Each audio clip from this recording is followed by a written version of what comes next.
didn't pick it up. I told you, it's really sensitive. It's like crunch. All right, so let's snap into this. So, Every single teeth. hey, so it's Patrick of Thinking Gamers, once again with another Afterthoughts segment. This time it's all about Bioshock Infinite, and joining me this time is Grant, Good evening. David, What up?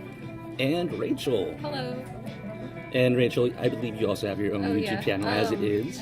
I'm Quaylog on YouTube, and then I'm also going to be talking for Chelsea, who writes for Galaxy Next Door. Oh, just her only? No And, one else? and Carl, because Carl is the best. So Yes. shout out to that guy. Alright, so we're going to have a nice little roundtable discussion here about Bioshock Infinite and also intricacies and whatnot. Good job there, Grant.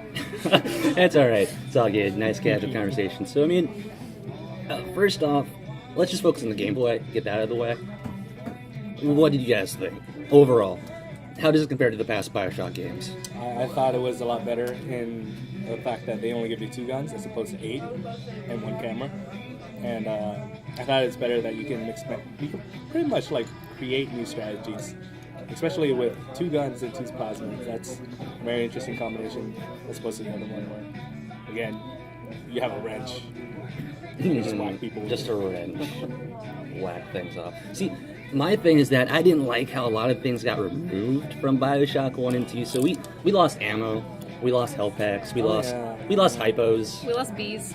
we lost Bees we were- lost still the had bees. You just can't- Crows aren't bees. Crows aren't bees. You know, do you remember the old zero punctuation thing for Bioshock 1? I love that Trying to shit. remember Yeah. it. It's the one where he ends it off with, when you go up against a guy who shoots fucking bees out of his pens, you're going to fucking lose.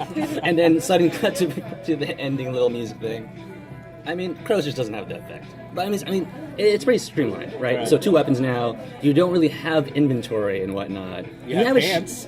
You have clothes, yes. Yes. Here. You have clothes, but even then, that's 4 slots compared to having all those slots for tonics and whatnot in previous games. I mean, it works in the sense of getting you from point A to point B, Yeah. but it just feels really stripped down. I didn't like it personally. I don't know about you guys. No, I definitely felt the same way. But I also felt too, one thing that I've been talking a lot about is the sky rail fights. Even though they were really nice and a lot of them were really fun, it felt kind of clunky at times, and I couldn't always attach to the skyline. It wasn't responsive as I would like it to be. Yeah. There's a lot of especially- times I was just jumping for no reason. I was I'm like, I need to actually- get into the yeah. sky rail. Why isn't it hooking up? I'm gonna agree with you on that one. I feel like what I guess I would call like the sky rail attachment or detection Yeah. mechanic was a little bit off. Well, It also, didn't- you played on PC, right? Yeah. Was it still bad? it was, yes, it was It's bad. alright. Okay, It's on the bad. PC as well. I'd say it was bad. Yeah. See, me and Carl thought it was like an Xbox or like a console thing. No. But I mean, it's guess not it was horrible. bad. It's not like I- it's highlighted and I'm pressing jump button. It's not looking up. It's just like I'm looking at it and there's no It's not arrow. lighting up. Yeah, it's yeah. not lighting up in the first place. Do I need to get closer? I don't know. Fighting with the sky rail. I found myself in situations where I was more than close enough to attach to it, but it wasn't giving me the option to do so. And then I found myself in situations where I was pretty darn far away, and it was like, hey, why don't you attach to me? Hop on for a ride. Yeah. Oh, go ahead. No, after you. Oh, I was just gonna say, Carl says that he oftentimes would be in friendly towns and would accidentally pick something up, and then the entire town would start attacking him. And that was very We talked about that. kind of sporadic, and Yeah. Well, I mean, it does give you that tag. it does where- tell you, but it's It is You also. should have it- learned it- from Skyrim. It is also Yeah. instinct though. At the same time, where it's like It's a game about what scavenging. That's when what you pick do. up stuff. I don't know about you guys, but when I played the first few Bioshocks, I got to the point where I was like, you know what? I don't even care what's in there. I'm just gonna pick up. I'm just gonna mash X and just pick everything up. Exactly. And so I'd always pick up things that would ruin me, like cigarettes and whatnot. But Oh man, my Jack was a chain smoking, drinking, crazy Yeah. addict. Who Let me- eat chips from trash. It's like, Adam, help. Oops, smoked a pack of cigarettes. I mean, ultimately, the bright side, guns work. There's no point where like you had to use like whole magazines to kill one person, like in the previous games. Yeah. Carl also says that he would just be walking in, he would get aggroed as well in friendly areas. Oh, really? Well, would that be situations where like they'd naturally aggro anyways, just because they catch on the Jack? Or like maybe like Oh, wait, that. wait, not Jack. Okay. Why are we Jack saying? Booker? Jack. We've been Booker? saying Jack for a while.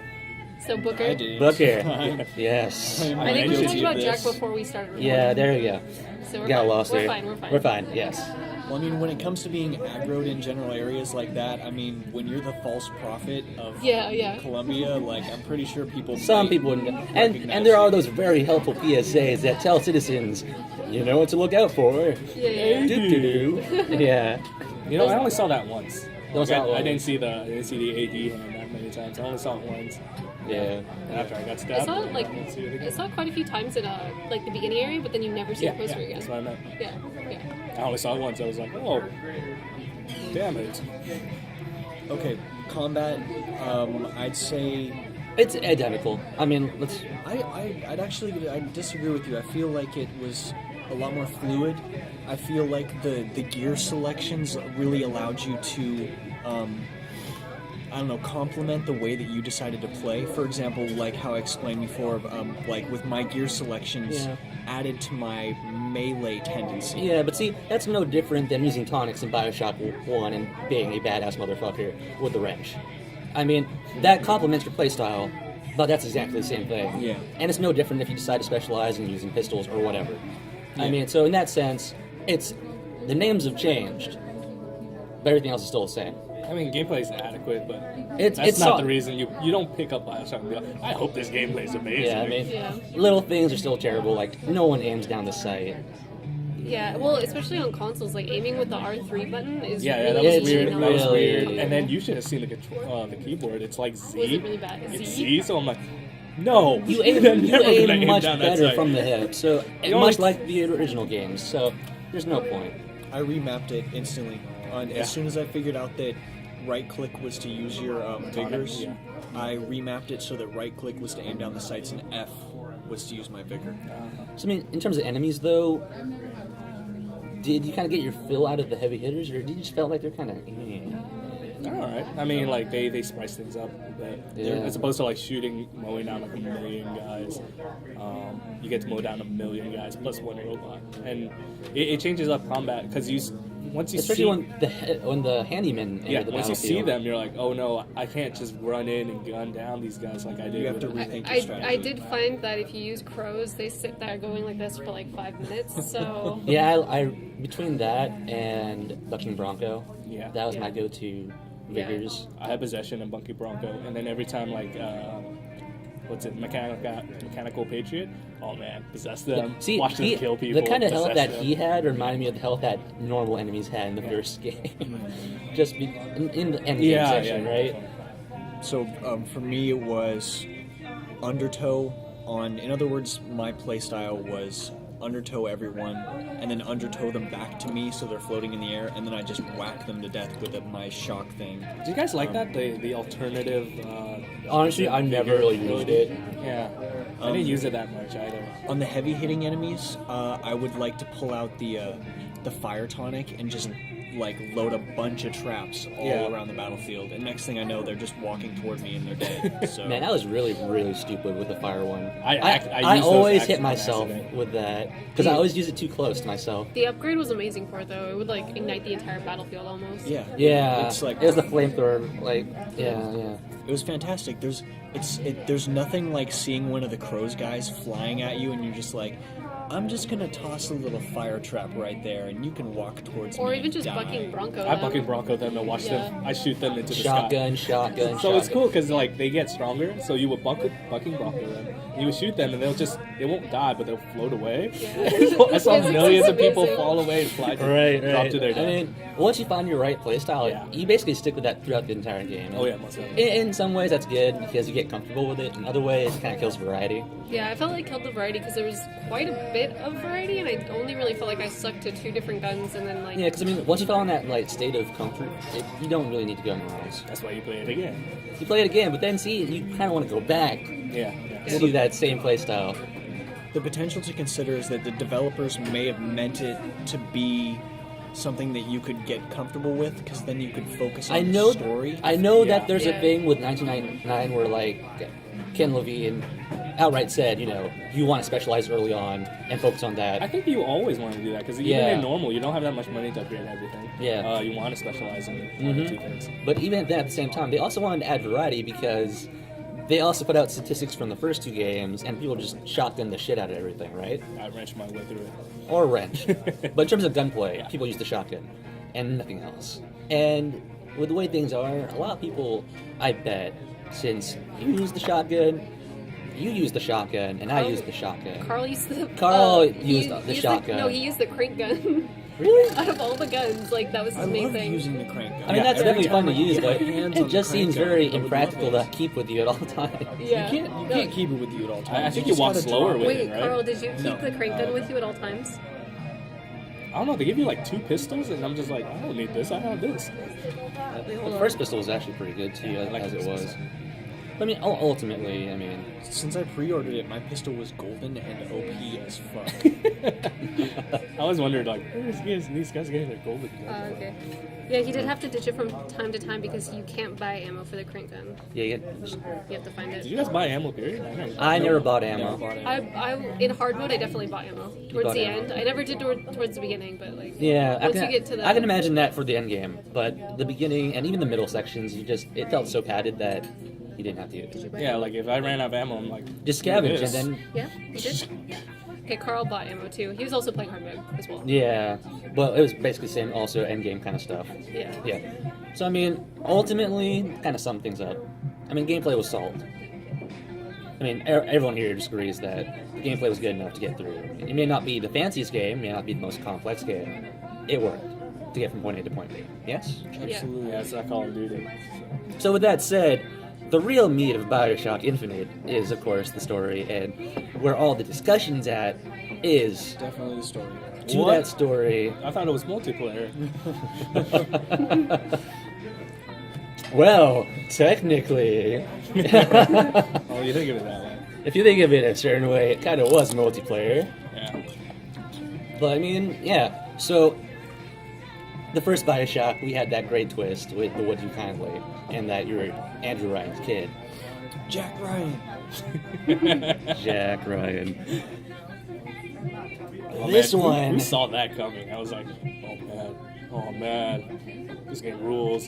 Now I gotta fight Fontaine. yeah. Would you kindly explain to me what the fuck is going on? What do you mean I'm You your want to take son? it away? I mean, okay, so let's go around here. What was your first reaction? Because really, the big twist was at the end, more or less. There was no like mid-game twist and then finish the rest of the game. It was basically at the end, and everything concluded. And everyone's mind was just, you either loved it or you hated it. So, Wait for Bioshock 1 or Infinite? just for Infinite. Infinite, okay. So, I mean, going around the table here. So, Rachel. Well, I know. Well, I'm gonna talk for to other people, but I know that Chelsea was really, really, really like mind blown, and she needed to talk to somebody about it as soon as she played it.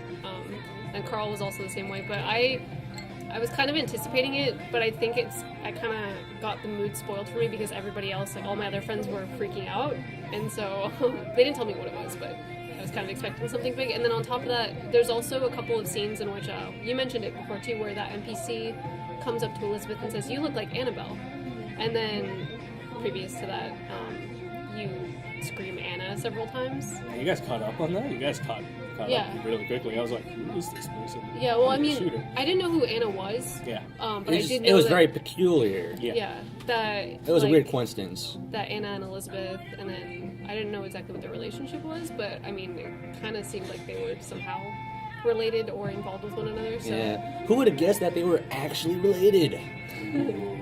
yeah. So my experience with it is I kind of got it spoiled for me. I was looking through websites, and one line was like, Elizabeth is Booker's daughter, and I read that. I'm like, whatever.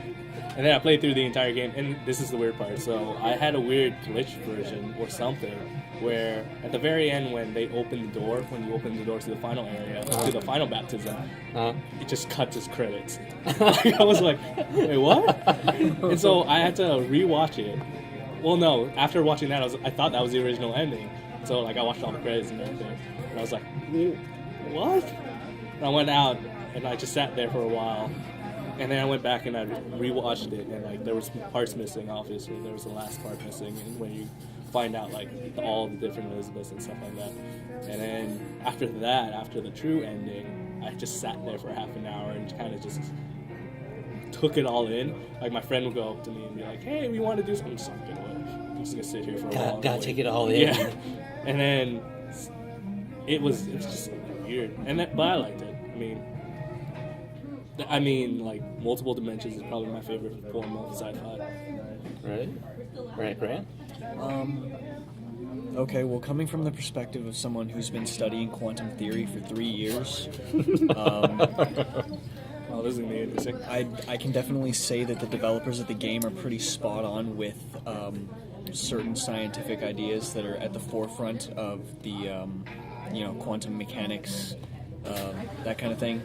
Definitely the idea of diverging paths, as in they really delved into. They obviously didn't explain it, but they really delved into the idea that when a human being makes a decision to do something, they enter into that universe or that storyline where they made that decision, but at the same time there's a completely different alternating universe. Where they didn't do that choice, and so it's that still one's created also and its own still path. happens. Right, and it then multiplies from there. So what it pretty much implies is that every path is being followed, whether or not that specific being is conscious of it. On the other hand, it all just comes down to perspective. Though I do believe that even though there's so much shit happening at the same time, and even then it's all happening infinitely over and over and over again, I still believe that there is a linear,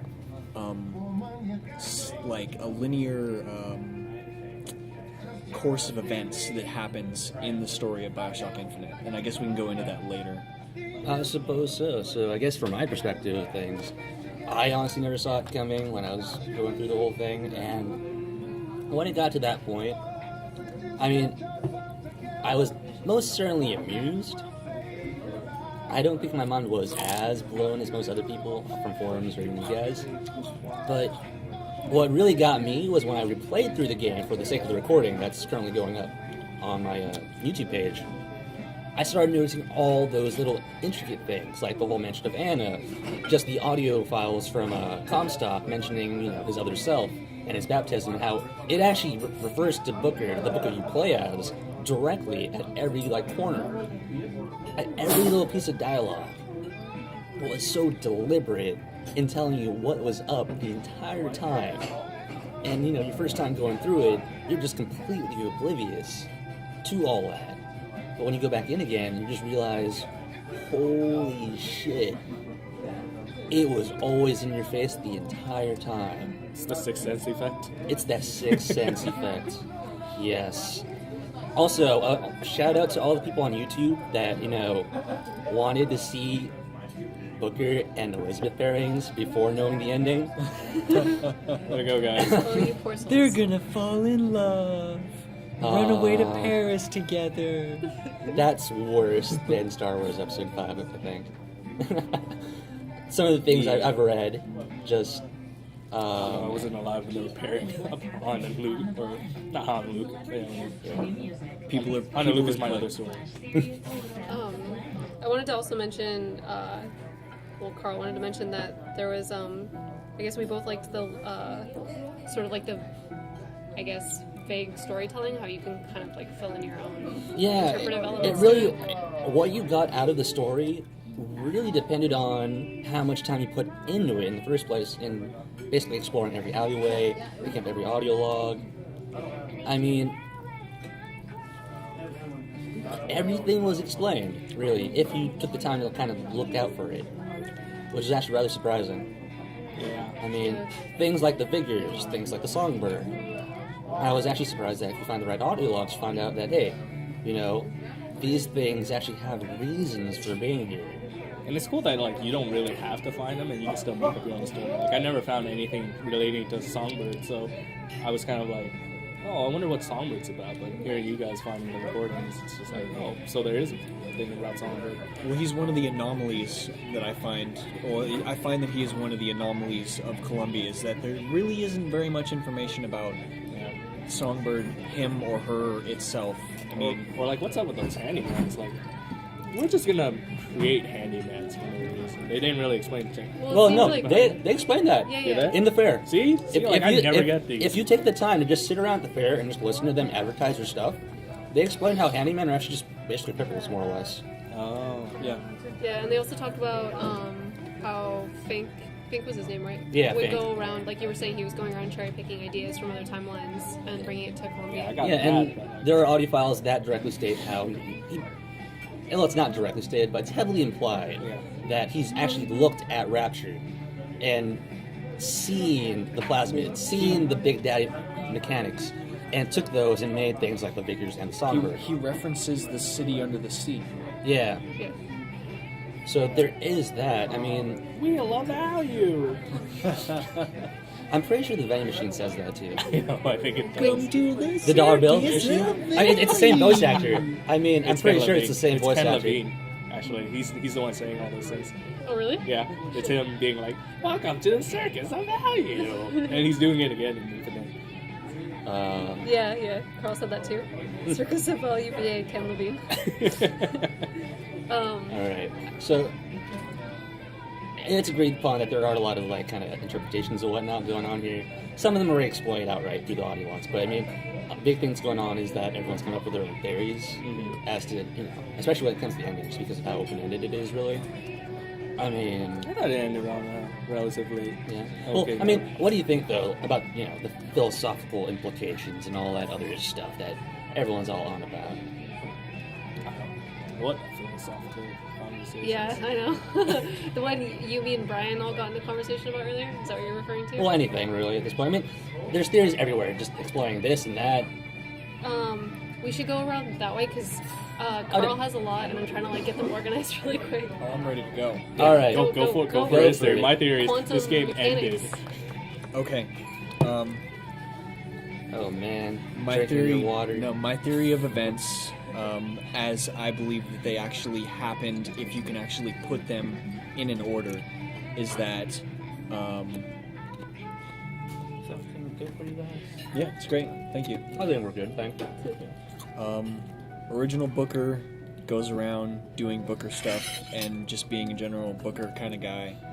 Battle of Wounded Knee, blah blah blah. He becomes baptized. He becomes Zachary Hale Comstock. He then meets Lutece, and they build Columbia. Because of some specific tests, some quantum physical tests, the Comstock version of Booker becomes sterile, and he wants a baby. So he works with Lutece to contact the version of himself that did not become baptized. And he convinces him in some way that I'm not entirely certain, but convinces him that, you sell me your baby and we'll just get rid of all your debts. And I think his debts have something to do with the non-Comstock version of Booker being a Pinkerton agent, and that involves lots of assassination, stealing. Well, it espionage. really was heavily implied that to directly, Yeah, do with Wounded Knee and not really much else yeah, beyond mostly that. that. I mean, if anything, it's the result of that kind of PTSD that caused him to get fired from the Pinkertons, more or less. Yeah. So where I And think it, bet really badly on horses. Bet really bad down horses too. But on the bright side, somewhere out there, there's a Booker that won every single bet and is probably a millionaire. being Yeah, very it's called the happy. ending. Yeah. Happy ending. Well, where I think it goes from there is in contacting Booker in Booker's universe, Lutece successfully contacts a male version of herself, who she brings in and then says, "Oh, he's my twin that was, on a just lost, long lost, blah blah blah, just appeared out of nowhere." Okay. Comstock, he thinks that he's done with the Luteces, so he arranges to have them killed. They are killed in a way, but at the same time, their machinery or their experiment was sabotaged, which caused their higher dimensional selves to be broadcast all across time and space in every dimension in every universe. So the Luteces, or just Lutece, as it's just one being, can project herself anywhere at any time. Yeah. Well, I think it's pretty safe to say that they're both individuals, just because a lot of the audio diaries from Rosalind seem to directly imply that she does care for her other self Yeah. as a true brother and whatnot, and she's always concerned about what he has to say. Yeah. So even when it is from what was implied, it seemed like they were, two sides of the same coin. Whereas Rosalind wanted to discover and experiment and know the results. A lot like Tenenbaum, really. It seemed like Robert had a conscience because he was the one that drove the whole rescue mission in the first place. Yes. In the audio diaries, he mentioned how he got sick of Comstock and wanted to return Elizabeth back, basically. Well, this is where my unsung heroes theory comes in. Is that Robert Lutece, being all of a sudden becoming an omniscient being, realizes that in the future Comstock utilizes Elizabeth's powers to bring about a practical apocalypse. Floating about the world and just raining death over every major city in the world. So he's like, well, shit, we can't really let this happen. So they decide to start pulling Booker, and thus the story of Bioshock Infinite begins. And, well, that's really not so much a theory, but an actual fact. Well, yeah. Yeah, I think that's the reason it's a theory is that most people are thinking that, oh, Booker's the hero. Oh, Booker saves the world. Oh my God, Booker saves Elizabeth. Like, and I'm just like, no. Booker just kind of shows up and does some shit. Like, the Luteces are the heroes of Bioshock Infinite. They save the world from a practical apocalypse. They're the ones who originally pulled Booker through. Well, they're also the ones that kind of fucked up the timeline in the first place. Yeah. I think it's more along the lines of just putting things back in a sync, more so than saving anything. By the way, you can just jump right in. You don't have to raise your hand. Well, this is kind of like a big thing that I have ready. Okay, so the thing that I've been talking about with Carl a lot, and I'm gonna give you credit, Carl, because you're amazing and you've come up with all this stuff. So shut up. Columbia is. Well, he was saying that Columbia is from a terminal timeline, as in it doesn't exist, since Booker is dead, and so is Comstock at the end of the game. And therefore Columbia never existed in the Alpha timeline. And the Alpha timeline is where Rapture exists. So we were both talking about how they're in parallel universes. They're not on the same on the same timeline. And that there's evidence of this because Comstock uses Rapture as inspiration for Columbia, because he says, why would you build a city under the sea? You should build it close to God. And then he pulls all of the inspiration from all these different timelines, with Songbird and with everything else. And even just pulling Anna in general. Yeah.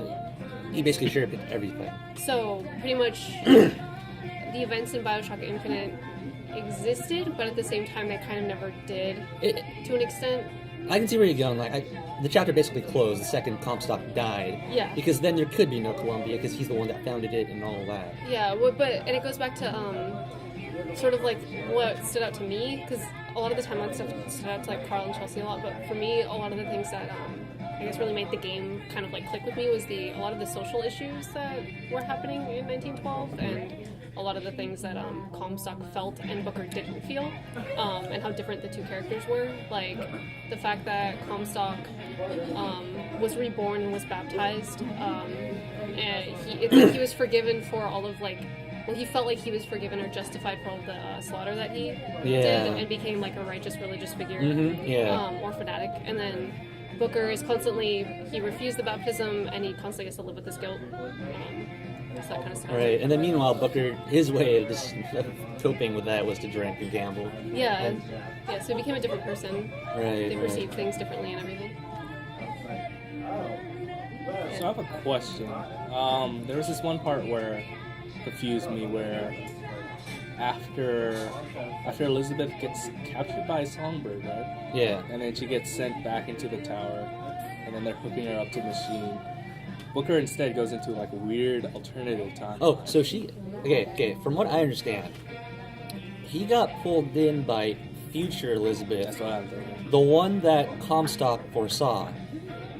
But what I don't get is why she is all apologetic and crap.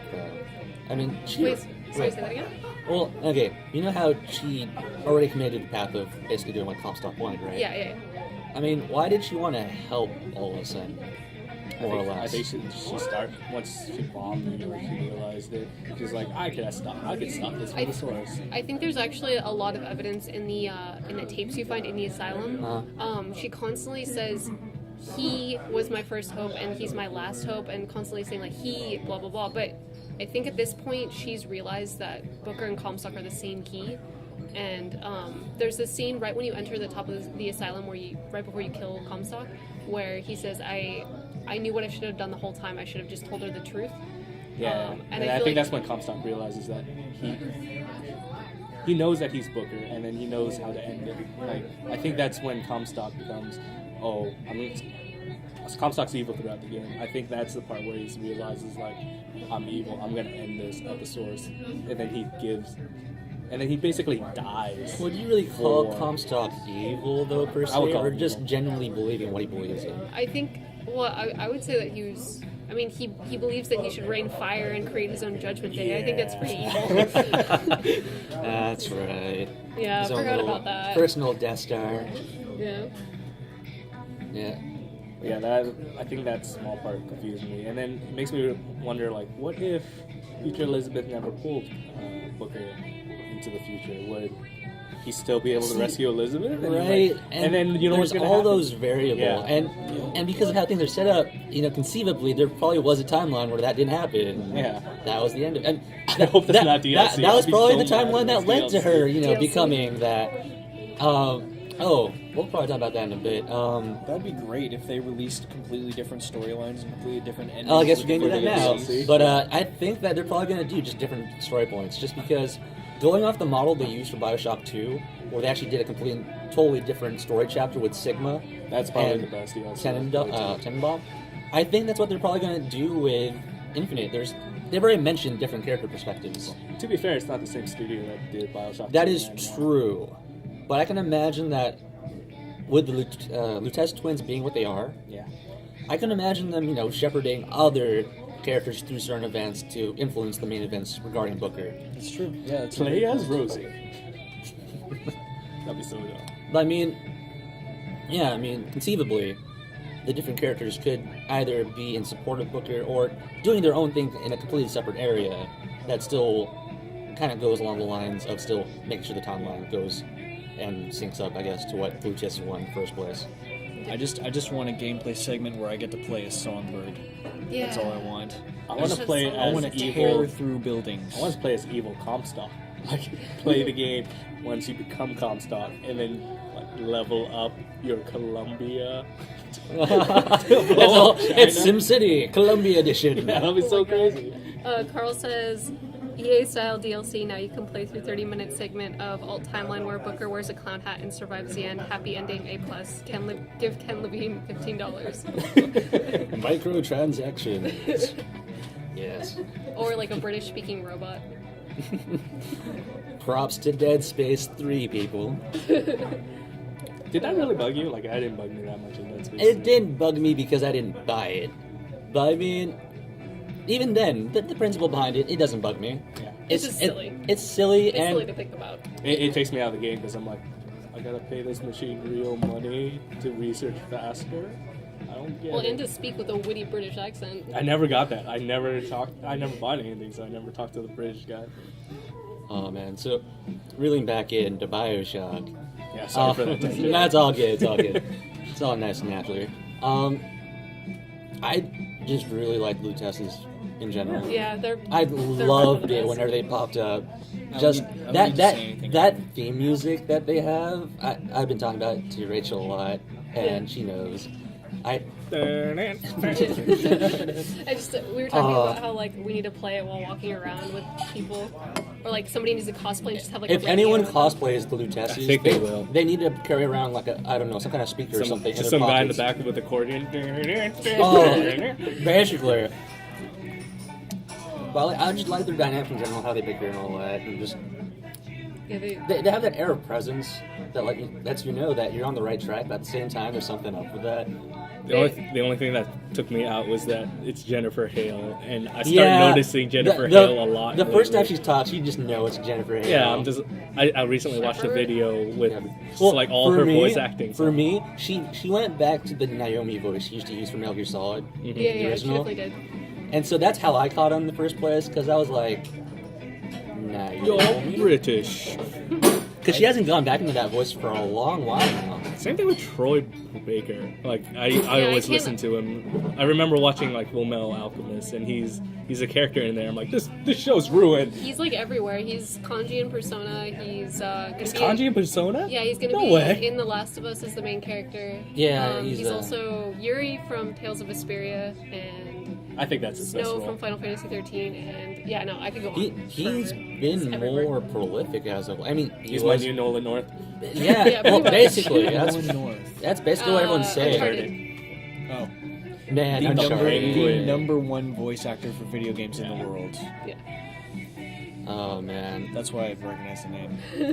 no. Actually, I saw his Wikipedia page and I saw the list of all the characters in his voice. And I'm just I like, wouldn't be surprised if he had Dr. a role. At You know what's the some best point. one that I've heard? It was when he was the Penguin in Batman Arkham Asylum. You don't know it's him because he's talking in like that Cockney accent. So it's Yes. like, what is Nolan North? No.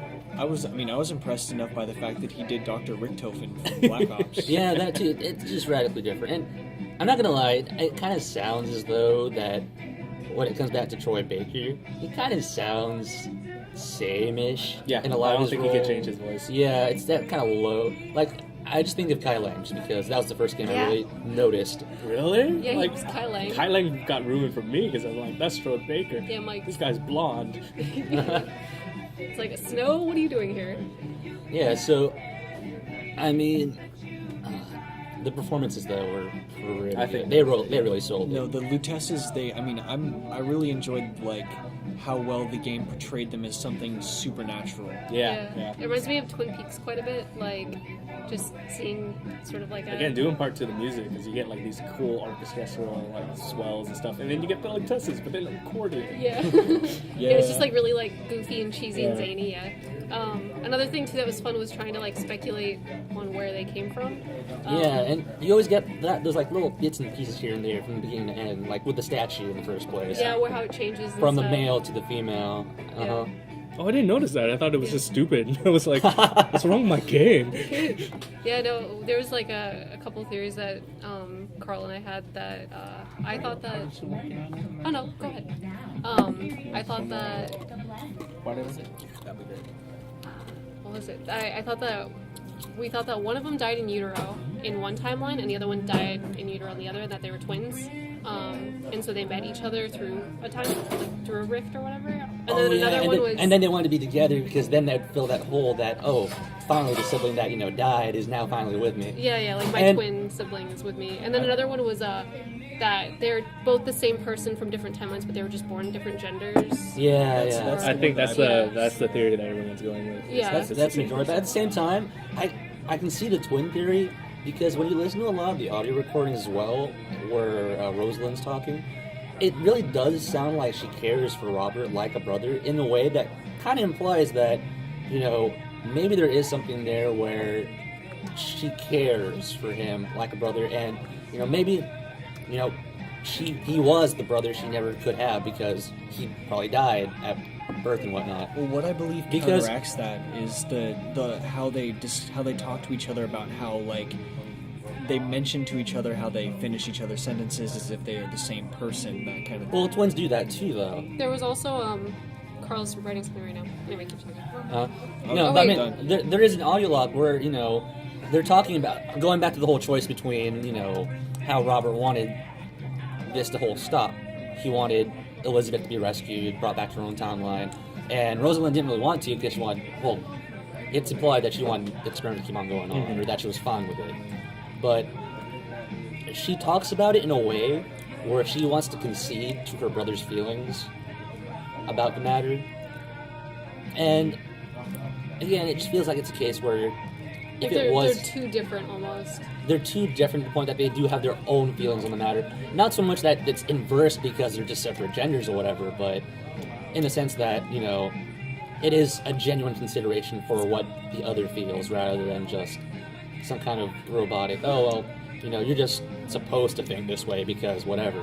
I heard somewhere that they said that the Luteces, one's an optimist and one's a pessimist. Not in that way. Like one's a fatalist and one's like something else. I forgot. Yeah, the term. Rosalind's the fatalist, I think. Yeah, something about that. And I was like, oh, okay. I don't know what these words mean, but okay. I guess according to Carl, the wiki says or disproves the twin theory in some way. He's looking it up right now. Oh wait, here we go. But it's the wiki, though. It's made by people like us. It's a wiki, so it's not really something to take I'm into going to change it later tonight. consideration. Right? No, it's changing now. I have a laptop right here. Should I read it really quick? All right, go for it. Robert Lutece is a pioneer in the field of quantum physics, belonging to the same reality as Booker DeWitt. He is contracted by Rosalind Lutece, his female counterpart from an alternate reality and sister. After she discovers a way to mechanically engineer tears in her world across multiple timelines, and correspondingly opens a tear for each other to meet face to face. But see, here's the thing, though. At what point do they establish that Robert is from Booker's timeline, though, specifically? See, I'm not sure. I think I'm not sure either. I think it's his presence in all of his flashbacks. Yeah, there's no denying that Robert was the one that approached him and took the baby in the first place. I mean, that's basically a fact from the flashbacks at the very end of the game. But it doesn't exactly confirm that Robert existed there. He could have just jumped over, kind of like how Comstock jumped over to get the baby. For 5 seconds. I mean, the whole reason why Comstock's old in the first place was because he was actually physically jumping over. Yeah. Thank you.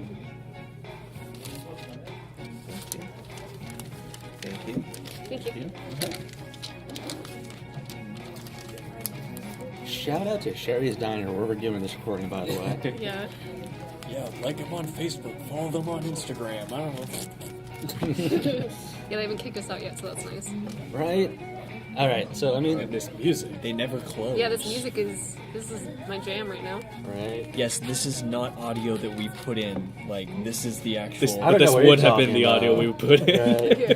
It's the natural backing. But I mean, there's nothing really... What are you laughing about? Carl's dancing. Keep going. If only Wait, we no, had he stopped. video. Say hello. Anyways, so, I mean, there's nothing to establish the fact... Yeah. There's nothing to establish the fact that... There's Carl. That... Now everyone's dancing. You may not be able to see it, but people are dancing. But now he's dancing. Okay, never mind. Anyways. But I'm there's, you from the future. there's no nothing- time to explain. Come with me. Coming through. Oh, Christ! And there's nothing to establish the fact that what you see is Robert, or even Comstock, naturally existing in Booker's universe, the Booker that we play as. So it really still is up in the air. I mean, the twin theory could still work. Yeah. I mean, again, I like the twin theory, honestly, but I also am willing to dismiss it if it's disproven, because it's yeah, just maybe. if it's disproven, right? But right now, what's disproving it is Well, there's The- nothing. the whole there's nothing notion- that's disproving it. There's the really whole nothing. it's the notion That's why that it's a theory. that Theories. Like, if Irrational Games comes out with a cinematic sequence where the Luteces say, we are not, like, we didn't have this situation where one of us died in utero, okay? We're just the same person from different realities. Then Yeah. That's the only thing that will be able to prove I either didn't more get or all the less. Vox phones, so I don't know if I'm like missing something. and neither did I. But for the most part, I don't think there's nothing that You're gonna grab There's- one that says like, "We've never been in utero." Yeah. We have never been in utero. Okay, just prove it. the only thing that is proven is the fact that $15. they're both DLC. definitely from different universes, but there's nothing to pin Robert to Booker's, our Booker's universe. I think it's interesting.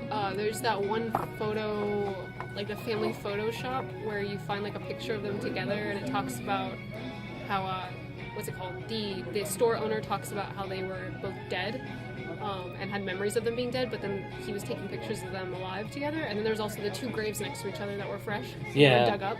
Yeah, because the whole, and this was mentioned too, that, they really did die within the original Columbia timeline, along with Lady Comstock, because, Their physical bodies died. yeah, because Comstock was trying to cover his tracks and whatnot.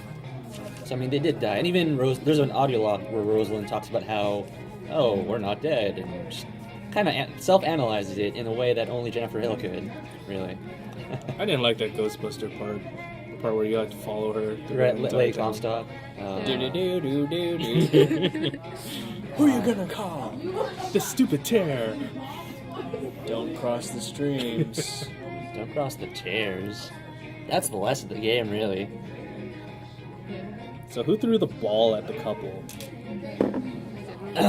What? Wait, you did? I did. No, I didn't. I did. I totally threw the ball. Oh. It's not like I really saw what happens. I was Well, you like, get So I apparently, know like, you get an gear. item. You get gear if you you guys get gear. I got nothing. Yeah, right? That's because you threw a ball at somebody. I didn't even get to. Yeah, They right? stopped me. It's like, how would they know? It's not like they knew who you're going to throw it at, Yeah. right? The couple. Because they stop you anyways. I was just role playing. I You- was like, if you- Booker's here, he'd definitely throw it at this couple. He doesn't want to let people know.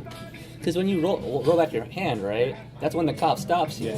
So you don't even get to see who you're throwing it at. this AD on your hand looks a little suspicious, buddy. We gotta take you back It to looks the like office for it looks questioning. like that AD Oh on that man, poster. you know, props to that guy too, man. Eagle eyes right there, full crowd. He spots him. What does he get? He gets a skyhook to the face. That's true. Yep, be a good cop in Colombia. That's what you get for your vigilance. Like, Good job. He's probably thinking like, they might promote me to lieutenant for this. I just caught the false prophet. Yep, you got demoted to grave. See, that's his issue. His eyes were too good. The second he saw that ball go up in the air, he just had to follow it. Yeah, what was up with that? He's like, Oh, it's a ball. Mistakes are made. And then did you guys get your hand stabbed? Oh, I got my hand stabbed, and I thought that was a natural thing. I didn't realize that the alternate version of that is you don't get your hand stabbed. Oh, Because in all the promotional images, all the commercials, all that stuff, he always has that bandage on his hand, right? So I thought that was just a thing that was supposed to happen. I pulled the gun on him. I was just like, give me a fucking ticket. I got stabbed. I got stabbed. I got stabbed. So what? Did you get stabbed, bro? So you didn't get stabbed, and you saw the whole thing through. When you don't get stabbed, and when you're in the little tram thing, what do you do with Elizabeth? Because Elizabeth bandages your hand and talks about that during the transition to the entrance of. Well, I can tell you that she doesn't bandage your hand. Well, what do you talk about though, or do? I don't remember. Wow, He's probably that- being just really mad at you for killing a man in cold blood. Yeah. Like you haven't done that before. Well, it's not like she's seen you do that. I do remember. You. Well, I mean, she's being pissed off at you for killing a guy, and then you're using reason with her, saying like, "You really think these people are just gonna let us waltz out of here?" Well, like, he does that too when he Oh, gets okay. stabbed. The only That's difference what is I- that there's that interaction though, Mm. where she does bandage your hand, and it's kind of like a moment, you know. Did you have to bandage him? the only moment. What? Carl completely doesn't know. Like, he doesn't remember that at all. Like, the bandage part. I'm assuming he didn't get stabbed, because he would remember that. Yeah. So that bandage was there, like, the whole game. Basically. One of my most frustrating moments was where I was running past an office, and I saw the office door, and behind the door was the charge tonic.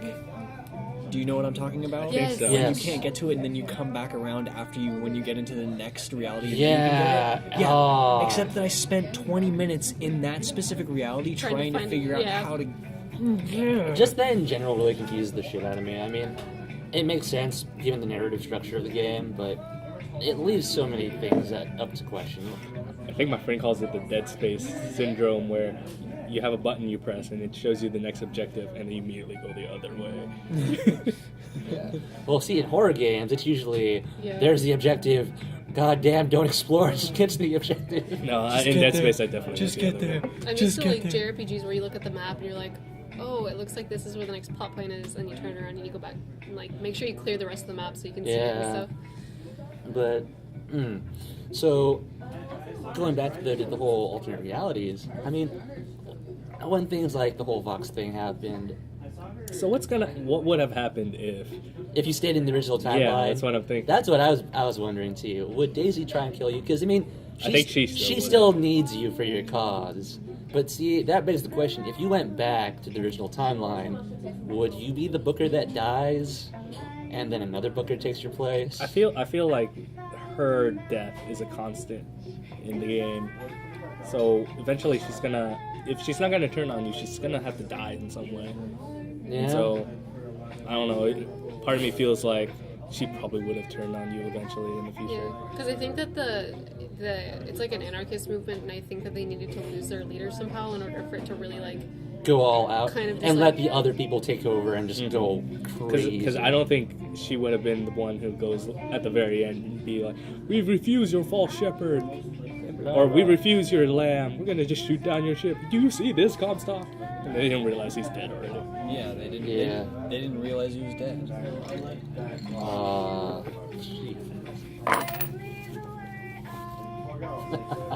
All right, so what else is there to talk about? Let's be a natural break here.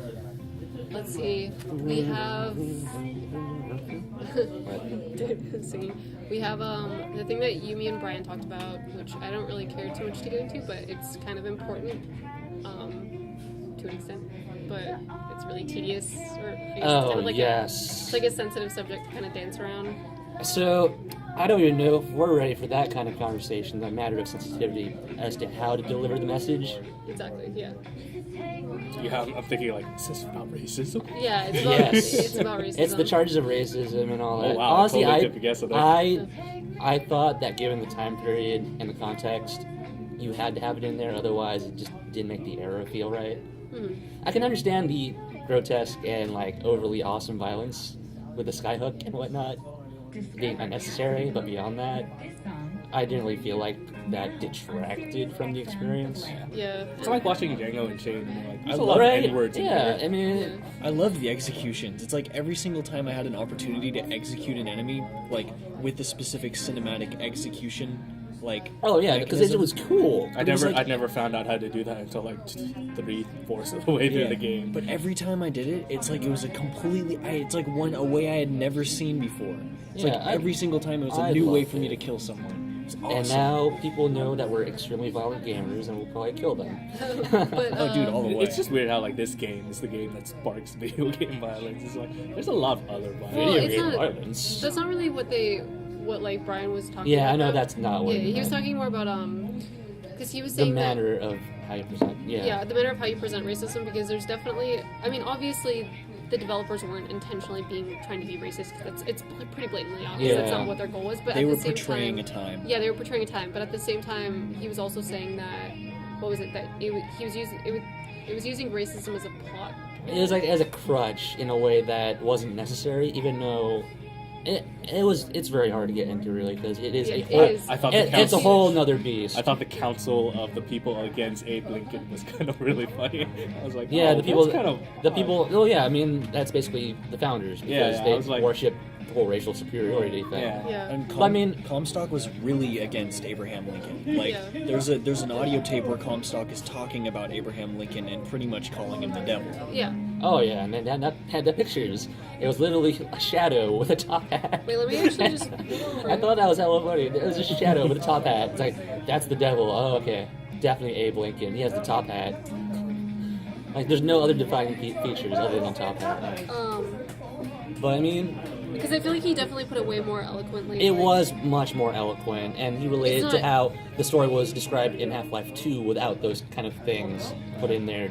And then also, he was talking just overall about how the Vox Populi story arc was handled kind of poorly. Like, it ended very clumsy. Like, Daisy's whole arc was pretty clumsy. Like, she just kind of appears out of nowhere and and then dies. then And then Scissors. he dies. Yeah, and that's the thing too, because they were really driving that up as a whole like point of conflict. Yeah, I remember watching like The I think it's E3 2011 E3. E3, yeah, because you She's saw like- her, it was all like 1984. Her face was being Yeah, that projected was really cool. I was everywhere, like, oh, yeah. and then She's none of that And stuff. then if you play the game, she's already dead by that point. Well, I More or wouldn't less. say that she completely comes out of nowhere, because it really does tie it together with her being, the direct maid of Zachary. Well, no, Comstock. I mean in terms of narrative, yeah, she has been there because of the audio logs in and the whatnot. story. But in terms of her actual interaction and her point with interacting with the player directly, And interacting falls with- short. yeah, interacting with Booker, saying she's simply going to kill Booker because he interferes. That doesn't seem like something that she would have done given her history as a character. And then- Exactly. She ain't no Fontaine. Another thing too that this article pointed out that that Brian talked about was that there's actually a dialogue where Booker says the only difference between Comstock and Fitzroy is how you spell the name, and Elizabeth said that's right. They're just right for each other, aren't they? Fitzroy and Comstock. Yeah, they make no distinction to tell them apart. And Whereas to be Fitzroy's- fair, yeah. within the timeline that can make sense. The one that they kind of stay in, where they end up killing her. But in the previous one, it really wasn't that much of the case. Well, they also you're also talking about people who are being oppressed versus somebody who's the oppressor, and even Yeah. though they're both doing bad things and hurting innocent people, I think that it's still not really. It's just an interesting dialogue. I don't think it's a very well thought out one, but aside Yeah. from that, that's really the only issue I had. It was really just a matter of it being rushed. Yeah. That's really what it was. Being rushed, they delayed it for so long. Yeah, they did. Right? And I think it's been out for like. and it had 4 more months. atmosphere in the trailers, though, at least for the Vox Populi part of it. Oh yeah. There was Yeah. way more atmosphere behind their movement. Yeah, no, And it felt rushed. It felt rushed. you just didn't get that from the Vox Populi in the actual final game. Yeah, the Vox Populi just turned out to be like a group of people. Like, they were just there more or less. They were there for you to shoot. They were, yeah, exactly. It felt like they were placeholders when the founders weren't around. Yeah. Unfortunately. All your guns turned to blue or turned to red. And Yeah. It's basically a palette swap, more or Yeah, less. that's what we were talking about. Carl was saying, like, oh, they needed a palette swap, so they made the Vox Populi. Exactly. I mean, even then, you had early on, too, where they replaced the cops with, the founders. And even then, it wasn't really the founders. You had the, rebels under... Well, I guess, if you think about it, that could be, like, that whole difference of factions throughout the timelines. And you have...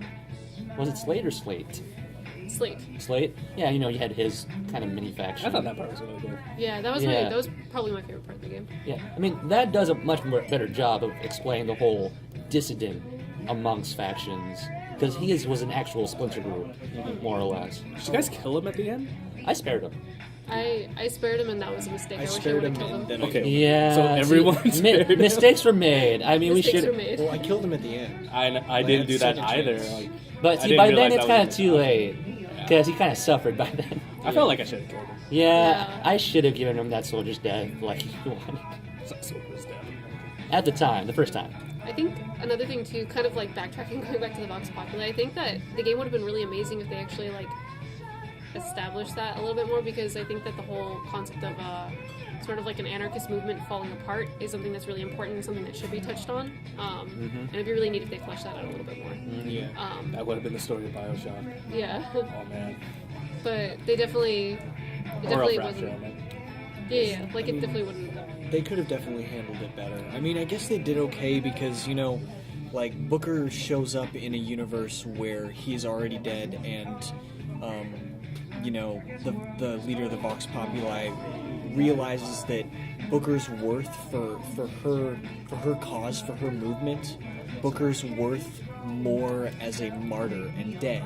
So when she sees that he's alive, she automatically denounces him as a... No doubt, that made yeah. sense, but it's all about the background and kind of how you drop her and then you stay in that timeline, and it's like... Nothing changes. Like it's the Yeah. same game. Like even if she didn't go mad and she just somehow died. I don't think think It's the like they game threw it would away, basically. It's like, The how are we course of gonna, events was how fine. are we gonna like conclude this arc? And have it's changed. It's a short arc. Yeah. And they could have been a lot longer. Well, the courses of events were pretty funny at least in my eyes. It's like, oh, well, we got to get guns for this girl. Oh, let's go into an alternate Oh no, reality. that arc is great. We still have to get guns for her. Go into another reality. We still have to get guns for her. Hey, we got your guns. You're supposed to be dead. Now you're my enemy. Yeah, that was. See, I think that's what kind of frustrated me a little bit. Is it definitely felt really. No, weird. even like as the enemy, that would have been great. I just wanted her to have a better death than like by 20 minutes after saying she's gonna kill scissors. you. Yeah, and then she dies. And the Vox Populi just falls apart. Really I quickly. think another thing, this is completely off topic, but something that always bugged me about Bioshock 1, and it kind of came back a little bit in Bioshock Infinite, is when it's like when NPCs are interacting or there's kind of like a cinematic and they're behind this weird glass casing, and it's kind of like you're watching like a diorama or like looking at something. You can't interact with it or like really get close to it. Yeah, I know. Yeah. It's kind of like watching, or like a fish tank, I guess. It's a really weird experience, and I've never been a fan of it. And when she was like holding the kid hostage behind the glass, it's like, Alrighty. This bullet should go through. yeah. Ding, ding, ding. Seriously, it's a very, very not so subtle way of scripting events. Well, they've employed it in the Bioshock games for. Oh yeah, no, Oh. and that's the thing that's been kind of an issue. But I feel like I mentioned this a little bit when we were talking earlier. Portal 2 and Half-Life I feel like even though I didn't really care too much for Portal 2's story in comparison to Infinite, I feel like Portal 2's narrative was way better. The actual narrative structure behind it. Yeah, like the narrative story, like the way that NPCs moved around you, and you never really felt like... There's only two. There's only two, yeah. I mean, like, there's not much you could really say. But Half-Life's kind of the same way, where, I mean, I didn't really feel like there was, like, a glass separating me between, like, me and... Yeah, I mean, you could jump on the scientist's back as he explains to you about warping. Yeah. Yeah, there's very few cinematic, like, completely uncontrollable cinematic sequences in Half-Life 2. Yeah. Literally, I'd say the only cinematic sequence where you have no control is you're still 100% in the sequence. Like, you're still involved, which is in Half-Life 2 Episode 2, when right at the very end. If you've played that, yeah. Yeah. So in other words, like in Bioshock, you know, you have the sequences where you're still a part of the story, but as you said, you're watching something from behind a glass wall, and you're like, "Yay! I can just dance around and not do anything." It's easily missable too. Like, if you don't want to watch it, you just run off. You just walk away. All right, any other thoughts? I like trains. I love this song. I'm sorry. What? I heard Hoodie in the Blowfish. I heard trains. No, I don't know. I don't really This know. is a good song. It's hilarious, dude, because if we're just quiet, this is our actual transition music. I don't have to do any editing whatsoever because I'm that lazy. Let's see. What Actually, on the top of editing, real quick, I'm actually having a hard time with my Bioshock walkthrough. It's actually going up really slow because I'm basically forced to... I hate the save system. That's what I'm getting at, is that the first game, you can save whenever you want, leave off wherever you want. This one, it's based off an autosave system, going from area to area. Yeah, which is the only time you can save your progress. Yeah, and normally I wouldn't complain, but because I can't edit my videos properly right now without getting really annoying video artifacts in there, like what was happening with the Dead Space 3 walkthrough for those that have watched it, I'm basically forced to just record off raw feeds, end it, stop moving, and then keep on going until I get to that checkpoint. And that could be anywhere between 15 minutes or 30 minutes, depending on the level. And, you know, it's no problem for anyone playing normally on a normal narrative scale. But when it comes to things like, say, like harder modes and whatnot, it really is inconvenient to, like, save at moments that are, you know, would be critical. And I understand that, you know, at some points you can abuse that and defeat the purpose. But at other points, it's just ridiculous when you die at a certain point, and your last checkpoint was at the very, very start of a section, because that's really the only other place you get that save, that autosave. Yeah. I can't relate. Because you haven't done... Because I don't. I don't do Let's Plays, so... I don't feel your pain yet. You don't feel my pain yet. No, but if you play 1999 for the sake of playing 1999, you will get that, you know, feeling that once you run out of money and you have to start from the checkpoint, that's when it starts getting frustrating because you have no control of where that save is. Anyways. I Yeah. should really start 1999 mode. Yeah, me too as well. But Start 1999 mode. I have like a Back in a minute. hard mode and stuff, but I don't know how you guys play that with the controller. I tried playing it with the controller. I'm like, this shooting sucks. well, it's no. Well, again, I played Bioshock 1 from the Xbox from the start, and it's just no different. Like aiming down the sights suck. Hip firing is decent. That's really it. That's what it boiled down to, and it hasn't changed since. Yeah. I don't know, like, once I started using mouse and keyboard a lot, the gunning was a lot easier, as opposed to And before I had to, like, Bucky Bronco them up and then shoot them. Yeah. Well, to be fair, later on I Bucky Bronco them anyways, but... fucking Bronco's so broken. Well, it's not broken, but it's It's really so Broken dude. Bronco? broken Bronco. Broken. Yeah, you broke that horse in, alright? Tame the beast. That is definitely my favorite tonic, Bucky Bronco. Bucky Bronco possessions, yeah. I didn't use that many tonics. I used 2, maybe another one, maybe the fire one, but that's it. Yeah.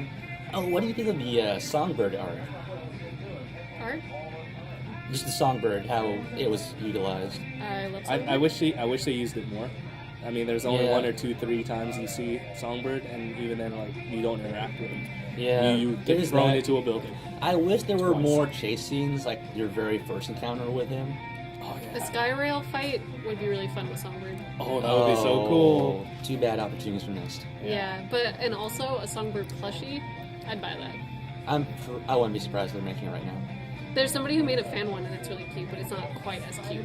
So They just have to recreate the ones that you see in the game. It'd be funny. You squeeze it. There's a sound sound. like, Yeah, it's just. But it'd be high pitched to the point, it's appropriate for its size. So you'd be even more high pitched and just like cute and cuddly And sounding. it's just like comes with your own flute to play cage with. oh, that would be cute. Oh, we gotta get on this. I gotta start sewing again. It's like first there were ocarinas. Now there are what are they called? Like whistlers or whatever? Yeah, they're called whistlers or something. Whistlers. I don't know. I called it harmonica. It's like a huge pan flute or something. Yeah. They look like a pan flute. That threw me out though. Like when she was like, "No, they're notes." I'm like, Oh, they're yeah, freaking she went notes." psycho. She went psycho for a while. I thought, what is she doing? She's taking that next to that statue? Like, No, when she was like CAGE, their notes. I'm like, oh my god. This game got into a way that it's amazing. I would never expect it to be notes. aren't you a band person too? Yeah, I was like, oh, these are freaking notes. Oh, how did you not pick that up? Well, it was just a picture of a cage. It wasn't Yeah. cage spelled out. Yeah, stupid, Oh, wait, stupid wait. future Elizabeth. Why would you draw a cage? Yeah, I know. Why can't on your note you just say these are musical notes? Oh, no. Well, the thing is, so the sound that the statue makes, right? Yeah. Doesn't it make the sound in those notes? Mm-mm. Because I'm not a music person, so I wouldn't No, know. they don't- Oh, they okay. don't So sound like I thought that was the revelation. Was Yeah. that whenever it did that noise, whenever the Songbird's around, it was those notes. No, it's like a patriotic tune. It's not cage. So the patriotic tune is like, get her. Yeah. Is like telling Songbird to get her, and then Cage is like, you could hang out. You could help us kill things. Yeah. I was really saddened at the same time that was kind of what determined what Songbird did. Just because, there was that really nice moment where she was saying, oh, help us, it was really tender. And the moment the whistle broke, it's like, I'm going to get you and I'm going to kill Booker. And it's like, where did that you come want from? Songbird's redemption? You want him to change? It felt like a redemption. And then out of nowhere, the whistle broke. Elizabeth, he's coming for us. I blew too hard into this thing. And it's not like anyone whistled.